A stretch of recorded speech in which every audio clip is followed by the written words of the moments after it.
Pinabulaanan ng former 3 Division champion Janriel Casimero ang kumakalat na fake news sa social media na magkakaroon ito ng laban sa Mexico ngayong Marso kontra Ortiz. At ididagdag pa nitong si Alas na tanging mga matataas lamang sa rankings ang target ngayon para sa kanya nang tumatayo nitong handler na si Chavit Singson upang makakuha agad ng slot kontra sa Japanese boxing superstar na Naoya Inoue. At ang dalawang pangalan agad na binanggit ni Alas ay kontra sa WBO No. 2 contender Calhames Martin at kontra sa former Unified Champion at current WBA No. 1 contender Muruchun Akhmadaliev.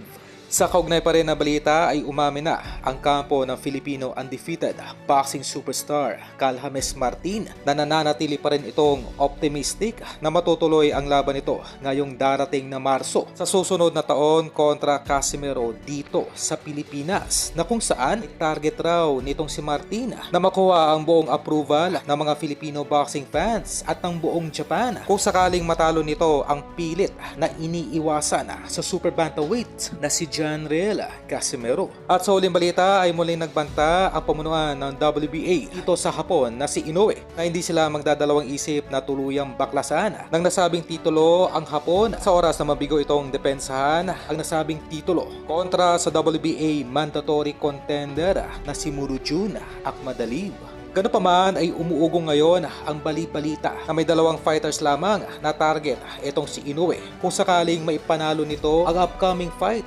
kontra Sam Goodman, at ito ay ang non-title bout sa Saudi Arabia kontra Elijah Pierce o Janriel Casimero. Kung maalala ay nauna nang pumirma ng preparatory contract itong si Naoya Inoue sa Saudi Arabia sa ilalim ng bilyonaryong si Turki Al-Sheikh na kung saan ay may garantisadong $50 million per fight itong si Inoue sa oras ng lumaban nito sa loob ng kanilang bansa sa Saudi. Kaya malamang sa malamang ay hindi na rin ito papatusin pa ang laban kontra Akhmadaliev sa Amerika, na kung saan ito ay walang market value sa kadahilanang itong si Akhmadaliev ay nauna nang tinalo ni Tapales na siyang walang kahirap-hirap naman na pinagapang lamang nitong si Inoue.